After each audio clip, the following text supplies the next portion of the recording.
За манай үзэгчдээ өнөөдрийн мэндийг хүргэе. Тэгээд бид нар өнөөдөр Манчестерийн наадмаас та бүхэндээ мэдчилж байна. Бидэнтэй хамт өнөөдөр Манчестерийн софтвер инженер Мөнх Эрдэнэ маань байна. Мөгийн өөрийгөө танилцуулаач. Тийм. Намайг Мөнх Эрдэнэ гэдэг. Манчестер дээрээ одоо ойролцоогоор 16 жил болж байна. Тэгээ саяхнаас софтвер инженерт мэргэжлээ солиод одоо 3 жил болж байна да. За зөв. Тэгэхээр одоо софтвер инженер болохдоо чи өөр ажил хийж байгаад софтвер инженер болсон уу? Тий, би ч одоо анх ирснээс хойш бол одоо тэгэл яг монголчуудын явдгаар аяг тавгаагаал хэл муу тааж байсныг хэлэхүү. Тэгэл аяг тавгаагаал араагаар нь тогооч болоод тэгэл жижигхэн тэквэмэк ажиллаж ингэж явсаар байгаа. Сүүлдээ тэгээд би ч угаасаа багаасаа нэг софтвер инженерээр нэг явъя гэж сонирхдаг байсан их сургуульд байх та. Тэгэл тэр талаар нэг жоохон сонирхож үзэж байгаа л тэгэл мэргэжлээ сольсон доо 3 жилийн өмнө. Зөв. Тэгээ сонирхол бол чи Монголд байхдаа ямар мэргэжлээ сурч ирсэн бэ? Би математик загварчлалаар сурсан. Гэхдээ нөгөө их сургуульд байхад нэг жил вебсайтаар C++ нэг хальт үзчихсэн. Тэгээд аягүй сонирхолтой санагдчихсэн. Тэгээд би чи их сургууль төгсөнгүүтлээ энд ирсэн болохоор тэгээд нөгөө хэл сурах гэж ирсэн хүн чинь тэгээд хэл байхгүй нөгөө айл байгаа хүмүүсээ дагаал тэгэл бүгднгийн амьдралынхан дагуу тэгэл явсан да. Зөв. Тэгэхээр одоо Монголд математик зааварчлалаар сурж байгаад Англид ирээд бас нэлээд хэдэн жилийн дараа софтвер мэргэжлэлээр орсон байна тий. Тэгэхээр за чиний энэ одоо софтвер инженер болсон түүх бол бас маш сонирхолтой байна. Тэгэхээр чи анх яаж энэ софтвер инженер болох замаа эхлүүлсэн бэ? Тэрийг одоо бидэнтэй хуваалцаач хөө. Ерөнхийдөө яг нөгөө яг одоо ковидын дараа гэх юм уу? Ерөнхийдөө бол нэг галтгоонд ажиллахаас залхаа. Дээрээс нь 2 хүүхэдтэй болсон. Хүүхэдтэй бас нөгөө галтгоонд ажиллах чинь цаг зав байхгүй шүү дээ. Тэгэл 2 хүүхдүүд бас зууралдаал ажилдаа явуулахгүй ингээд харч айгүй хэцүү. Тэгэл би чинь юу асуу л да. Гинт зориг гаргаал нэг гэсэндээ юу аацсан. Галтгооныхаа ажлыг болоод нэг гэсэндээ өөрөө юу онлайнаар өөрөө сурыг гэж бодоод сурж эхэлсэн байхгүй. Чинь онлайнаар сурна гэдэг чинь бас айгүй асуудалтай байгаа. Чинь асар олон төрлийн одоо мэдээлэл асар их өндөр. Тэгээ яг нөгөө мэдэхгүй болохоор чи яг алингээр нь яаж явах юм, яах юм, алиг ч мэдэхгүй болохоор. Тэгээд нэг хэсэг үзсэн, нэг хэсэг үзэж байгаад болоод сүүлдээ нөгөө курс хайж эхэлсэн байна. Курс хайж агаад тэгээд bootcamp гэж байд юм байна гэж олж мэдээд. Тэгээд bootcamp 3 сар сураад тэгээд тэндээсээ ажилж уучлагдаа. Тэгээд ажилд орсон доо. Анхныхаа ажлыг. За зөв. Тэгэхээр тэр bootcamp манайхан бас зарим нь сонссон байж магадгүй, бас сонсоогүй байж магадгүй. Bootcamp одоо ямар хугацаатай байдгийг, төлбөртэй байдаг юм уу? Тийм. Би ч нөгөө яг юуны government-ийн одоо нөгөө юу нэг support маягийн одоо нөгөө тийм нэг юу хиндэ тэтгэлэн гэх юм уу?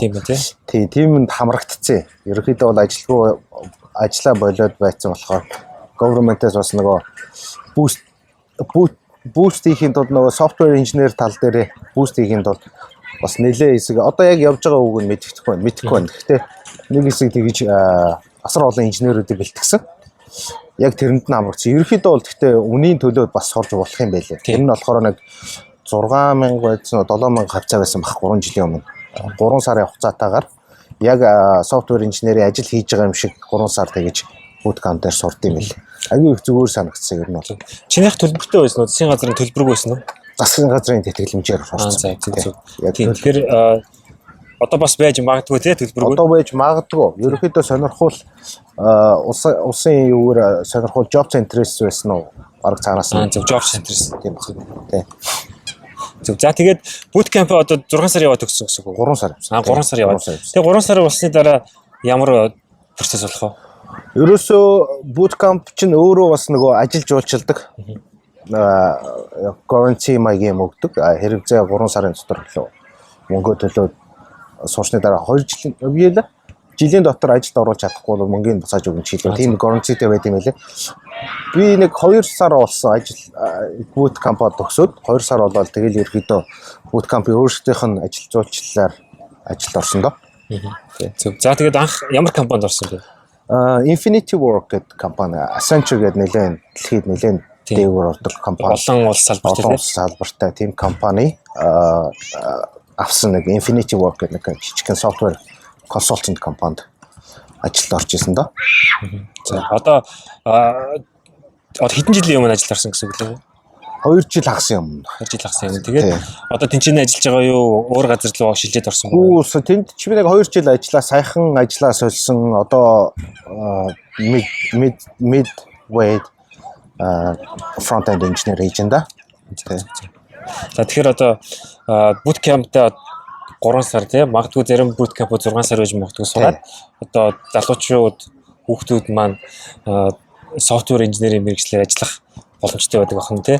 Тэгэхээр одоо чиний хувьд ерөөхдөө ажлын зах зээлийн хувьд одоо bootcamp одоо залуучууд ороод суралцлаа гэвэл ажилд орох магадлалын хувьд хэр өндөр гэж бодож байна? Ер нь бол нэлээд өндөр юм шиг санагдсан. Яагаад тэгэхээр одоо юу гэдэг тэр чинь нэгдүгээрт улсаас айгүй их дэмжлэг үзүүлж байна тий. Асар их push up хийж байна.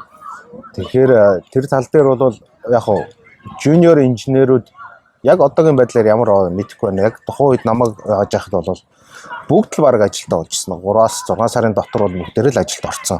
Одоо бол бүгдээрээ л mid инженерүүд болцсон явж байна. Mid level инженер болцсон тийм. Mid level инженер болцсон явж байна. Тэг чинь намайг сурж байхад ойролцоогоор 40-50 хүн төгсөж исэн. Тэгэл бүгдээрээ л ажилд ороод бүгдээр software инженер хийгээл явчихсан. Тэгэхээр бол боломж бол нэлээд байгаад болоо гэж байна. Тийм боломж. Тэг би миний хувьдаас гэж бодож байна. Боломж ер нь өндөр шүү.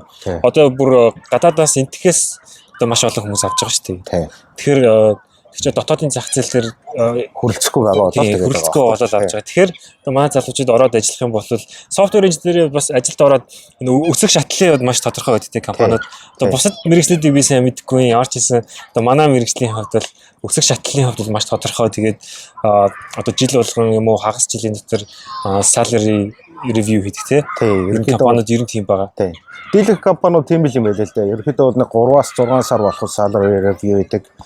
Яг хөө дөнгөж шинээр эхэлж байгаа бол нэг 6-аас 1 жилийн дотор ч юм уу тийм. Тэгэл ерөнхийдөө бол бүх юм тодорхой дараагийн левелд хизээ өрөх үү гэдгээ өөрөө тодорхойлоод цаашаа явцдаг. Ер нь бол их зүгээр юм шиг санагдсан.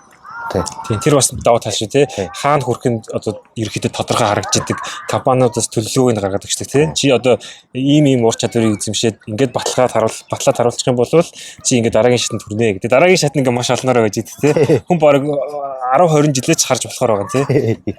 Ерөөхдөө болоо те. Тийм. За зөв. За өөрийнхөө түгээс хуваалцсанд мөгөө баярлалаа. Сайхан байлаарай. Чамд ч гэсэн баярлалаа. Одоо ингээд ийм гоё мэдээлэл тарааж агаад одоо би одоо юу гэдэг 10 хэдэн жилийн өмнө анх ирээд одоо ийм мэдээлэл байсан болвол би аль хэдийн энэ чиглэл рүү орчих боломж зөндөө байсан байгаа байхгүй. Болон манайхан мэдээлэл байхгүй байна. Айгүй бага байна. Тэр тал дээр судалгаа айгүй бага байна. Тэр талыг ингэж тарааж байгаа чамд ч гэсэн баярлалаа. За баярлалаа.